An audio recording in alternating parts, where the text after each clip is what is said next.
Hi, everybody. It is day 37 of social distancing, Tuesday, April 21st, 2020. It feels like a whole week has passed by when it's only Tuesday, um, but in a good way. So, I got a couple of things that I want to talk about today. Try to find like a flow of everything so it's not super tangent. So, we'll see how it goes. Um, did wanted to share randomly my bun. It's a messy bun and it actually came out really nice. But I just did my Bible study just now with my community group. And I know from the front you can't really see it, but from the side you can. So, yeah, came out well. Felt a little bit dressy today because like today for work is pretty intense, but it was like a good intense. So, just always just those like it was good busy, and then other times it's like busy. So it was a good busy day. So pretty good day at work, getting things done. So can't complain about that. Let me see. And then I had a note here about last night after uploading the video. I was randomly thinking, and a thought came into my head like, oh, I had this thought over the weekend. I should share it. I don't remember what it was. I should have written it down. And I've been like trying to remember for like the last couple of hours this afternoon. Can't remember what it was. So maybe eventually I'll remember it. I don't know. So yeah, random pin on something that was a revelation over the weekend. Number 3 thing I want to talk about is found out today that a close relative of mine and his family have COVID-19. Some of the kids in the family have it, and it is really like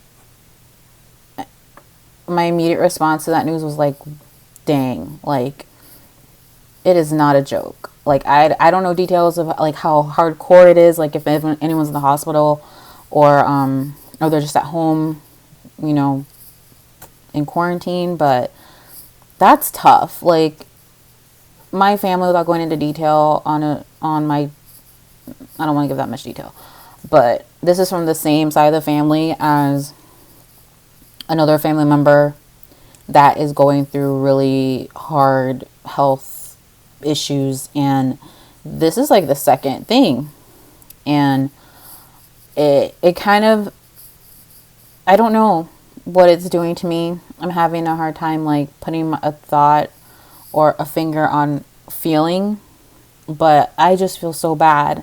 Like I can't imagine that, and I wouldn't want to be on that shoes. Like no one wants to. I don't know. So if you're watching this live, like during this time, you can like pray for that situation. That'd be great, because this is real. Like it's a real deal. Like it's a real sickness that's out there. And I don't know. I just know it's just really grounding when someone, it's not someone you know who knows someone. It's like someone you know, like that first level, you know, of knowing someone. Like that's someone I know. That's crazy. And it low key like brings me anxiety too of like my family in general, not just me here, but like just my family of, but I gotta pray and be in my word because my mind will run amok, and that is not beneficial to anybody except to truly just lean on God, knowing that he's gonna protect us, and then we just have to be smart about what we do and how we do certain things. So that's one thing.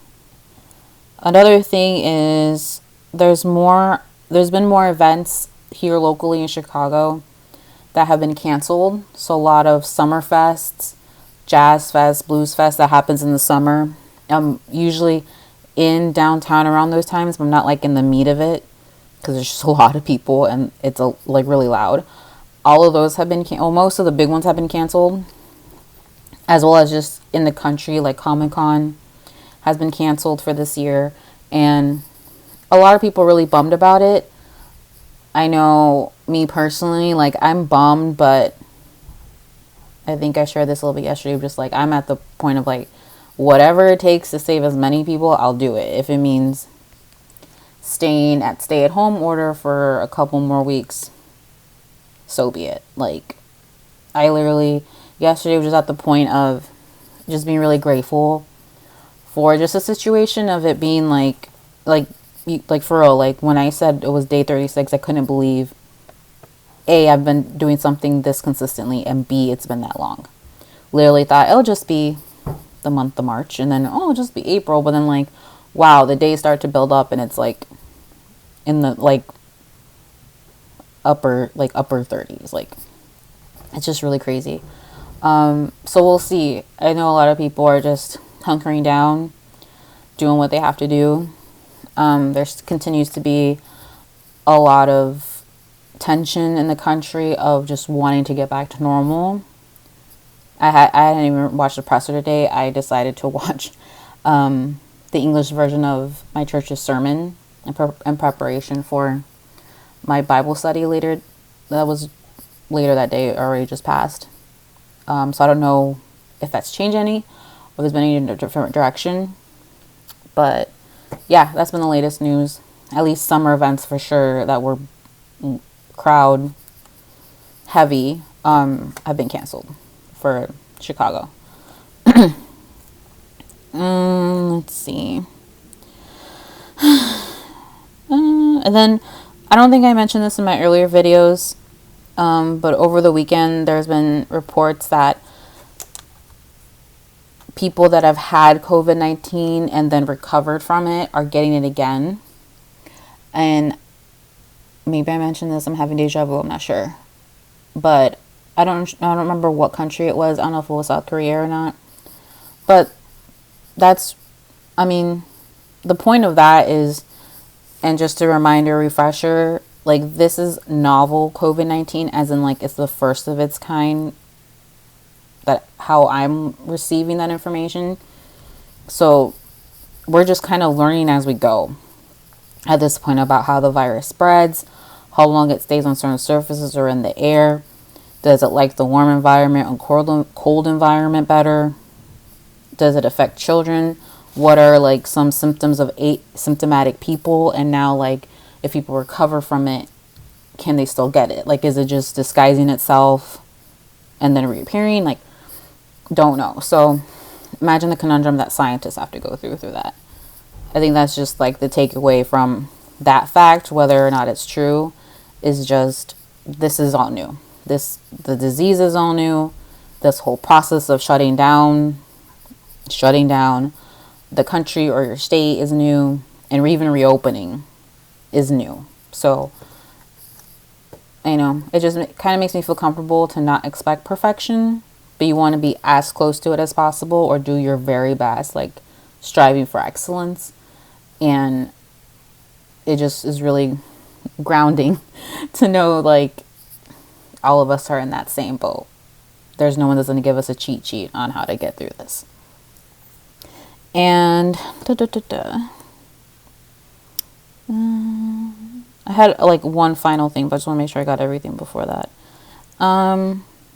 Yeah, so weather is still good today. Can't complain.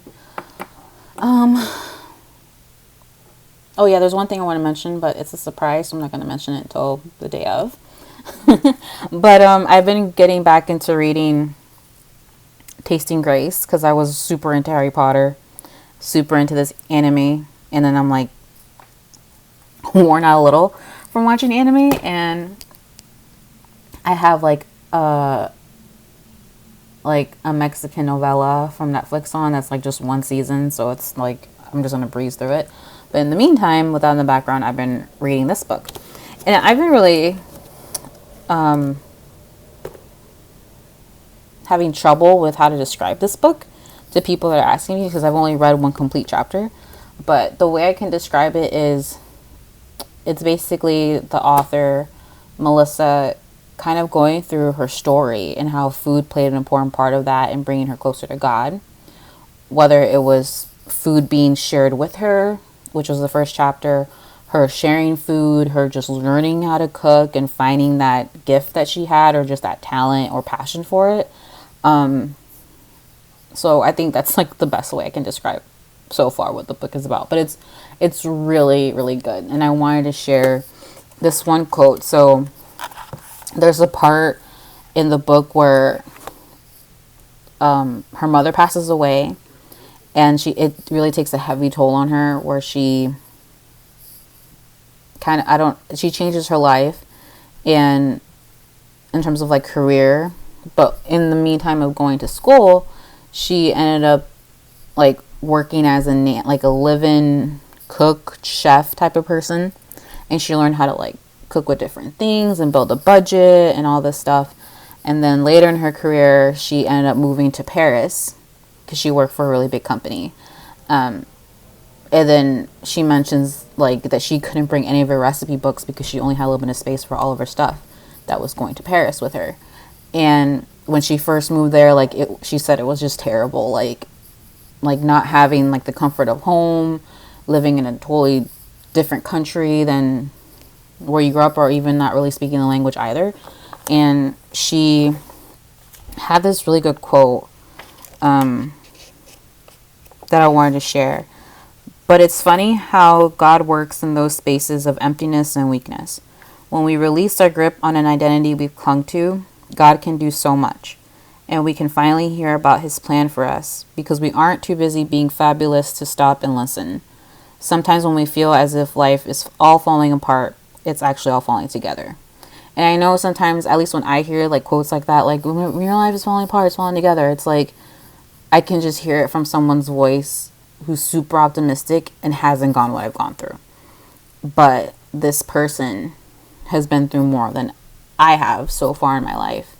And I think it's true, like, and we were just even talking about that in my Bible study of like, you know, being in desperation for God and what that looks like. And usually being in a state of desperation, one view or position of that is when you are empty and you are lonely and you feel hopeless, and you're basically leaning on him, and that's basically what he's always wanted, which is one thing I've learned too from circumstances too, of like when you're just so desperate for something from God and it ends up being you were just desperate for God.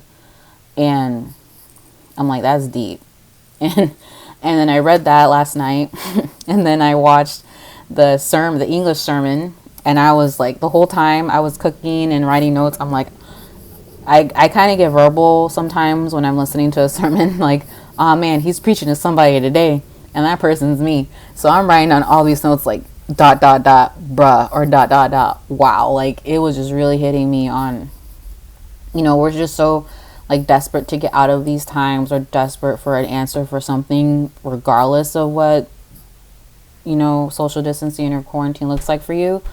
But in reality, that's just over just our desperation for God, and to really just take the time to lean on that, because I definitely am. Like that just opened up a whole thing for me of like, I gotta really think about what that looks like for me right now, because I don't want to miss anything. But God speaks to us in a way that we can understand, where it's not unclear, where it's clear for us. And I truly believe that. And I really hope if you're a believer that you believe in that too. And I encourage you to pray over that and really believe in that. So yeah, that was pretty much it for today. Nothing too big.